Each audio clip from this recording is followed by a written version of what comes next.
Hello, gorgeous. Tonight we're going to talk about the 7 steps to break out of your 9-to-5 and create your new life outside of the U.S.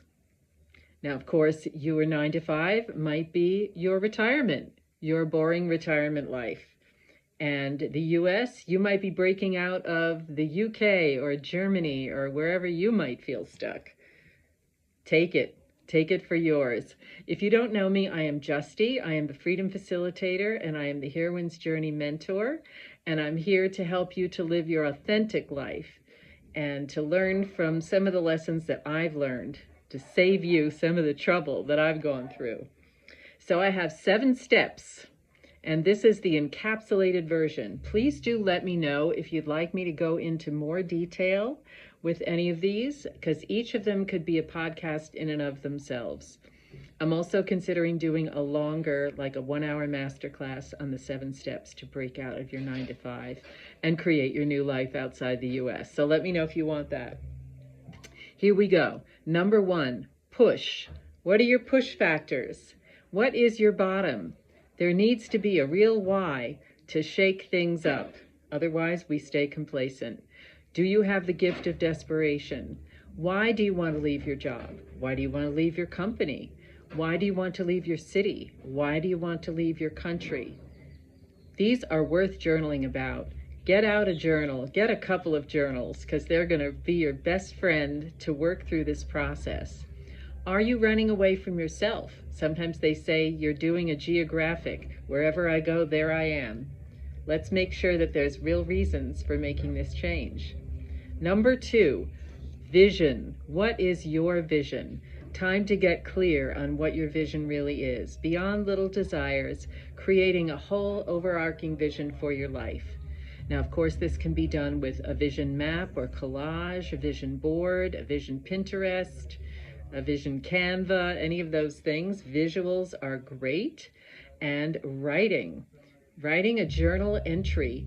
In my vision, I this, and this. In my vision, I this, and this. And just keep writing until you can't write anymore. And then do it another day. You can also have a vision partner where you read your visions or state your visions, just verbally create them to each other. All of this helps to get the daydreaming going, to get the creation going. If we have not verbalized it, if we have not written it, how is it going to become real? That is the first step. Any dream come true started with somebody daydreaming. So what are you clarifying? Where will you live? With whom will you live? Do you prefer the city or do you prefer the countryside? Do you prefer the ocean or do you prefer the mountains? Do you prefer Europe or do you prefer South America or Asia? A lot of choices. If you're changing what your work is, what is your ideal career? What is your ideal business? What is your ideal passion project? What is your ideal service that you want to give to the world? What have you been keeping on the back burner for God knows how long? What is your community? Who do you want to live with? Who do you want to live around? You don't just want pretty nature, but people that you don't connect with. What is your lifestyle? Are you going to be hiking? Are you going to be going to art museums, the theater, dancing? What are you going to be doing? And where in, let's say you pick a country or a city, where will that lifestyle support you the best? I love the suggestion I heard many years ago. Think back to your 9-year-old self and what did she love? There's a lot to be found there. How will this change benefit your wellness, your finances, your relationships? Are you going to have to lose some relationships, maybe create new ones? Your joy and your fun, of course. Number 3, what are your obstacles? Fears. We love that. Here's another one for journaling. Write a fear inventory. I have fear that I have fear that I have fear that I. Do it for 10 minutes. Do it every day. Do it once a week. Share it with a fear inventory partner who also wants to flush out her fears. The idea of this is we flush them out and then we release them. We can, after we share them, we can burn them, we can rip them, we can put them down the toilet, anything like that. So letting them go, and then there'll be more. So that is a big one. and you will uncover certain obstacles that maybe you hadn't thought of. Who do you think is standing in your way? What do you think is standing in your way? What are the reasons that your brain is telling you that you can't do this? What are your limiting beliefs? What are your why nots, right? And what are you going to do to clear those limiting beliefs? That's a whole podcast in and of itself. More to be revealed. Number 4, what real-world logistics do you need to work through? Not just your fears about, paper tigers, but what are real-world logistics that you need to work through? Create for yourself a doable timeline. Reverse engineer from when you think you can make this leap. Maybe it's 2 years, maybe it's 1 year, maybe it's 6 months. For me, it was 6 months. How long do you think it'll take to make or save the money to start the business or the side hustle or to grow the existing side business? How long can you stand your current situation? Let's be real here. And what about your apartment? Can you break your lease? Or your house? Can you sell your house, rent it, Airbnb it out, have someone take care of it? What are you going to do about that? What about pets and family members?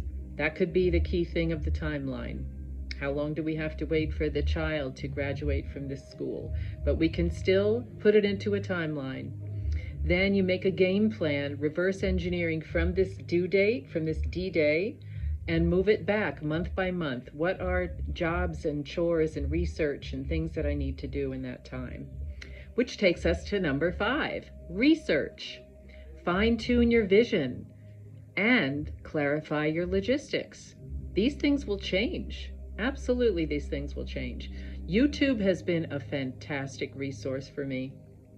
Focus in on your country and you will find all these YouTubers sharing about their experience living there. Not just the vacationers, not just the digital nomads, but look at the people who live there. Look at the people who help people move there. You will learn not only a lot more choices in that country, a lot more what the lifestyle is about, but also clarify a lot of logistics that you have, whether it be, the health care or the work visas, citizenships, transportation, all these different factors that, people may ask you about when you discuss it, which hopefully you're not discussing it too much yet, but things that may be rolling around in your mind. Get clarity. Phone calls and interviews with people who live where you want to live or are doing what you want to do, or both. ChatGPT, that's been my friend. I got the idea to move to Lake Atitlan here in Guatemala from good old ChatGPT, who suggested it to me when I asked questions. And now I've been living here happily for 3 months. Facebook groups, once you identify. WhatsApp groups. Maybe somebody you know already lives there and can connect you with a WhatsApp group. That really makes it come alive. People you know you'll be able to meet up with. Number 6, counsel and community. And by that I mean keep your own counsel until you're ready to mobilize. It is so easy to get naysayed and sabotaged and second-guessed and devil's advocate. Let's keep that to a minimum. Have your own small, safe circle of supporters who support you 100%. Even if they personally would rather you didn't move, they support you in their heart. People who provide resources, connections, and support. Those are good to have in your community. Number 7, the last step, build up your self-trust. Self-trust, right? Get some good coaching to uncover your unconscious blocks and possible limiting beliefs. It's very important to root those out, clear them out, release them so that you can relax and go about your business and have some confidence. All sorts of tools are available. Energy work, access consciousness bars for opening up your mindset. I practice that. Breath work, different tools like this that are beyond the logical mind, that get to those lower layers. Very important for developing your self-trust. Good old therapy. And then resourcing. This is a coaching tool, and we can resource ourselves. Resource your own past courage, your own skilled actions, your own decisions that you carried through, your own accomplishments, when you righted yourself after you fell down, when you pivoted after you realized you needed to change directions. You are a survivor. Check out those resources. They're in your own experience. Then, finally, now that you've done these 7 steps, take the leap. Don't fall prey to the 3 Ps: perfectionism, procrastination, and paralysis. It doesn't have to be perfect. It will never be perfect. It's life, right? We know that. Life favors the bold. I love that one. Be daring. Life is precious, and you're worth it. If not now, when? So there you have it. The 7 steps to break out of your 9 to 5 and to create your new life in your new country outside of the US or wherever it is you want to get out of. So please do support me in my YouTube community, and please do, if you like this video, please do like, subscribe, put on a notification so you know when I drop another video, because I am dropping them. And please share them with a friend if you think that this is going to help someone to think about this, process this, and comment. I want to hear your comments. Thank you so much. And I also would love if you would put in the comments, which of these aspects would you like me to dive more deeply into? We can do a separate video just on that one. And also, please, if you've gotten this far into the video, give me your feedback. Would you like to see a long 1-hour masterclass about how to break free? What I call it is bird set free. Do you want a bird set free masterclass? Let me know. Ciao, Bella.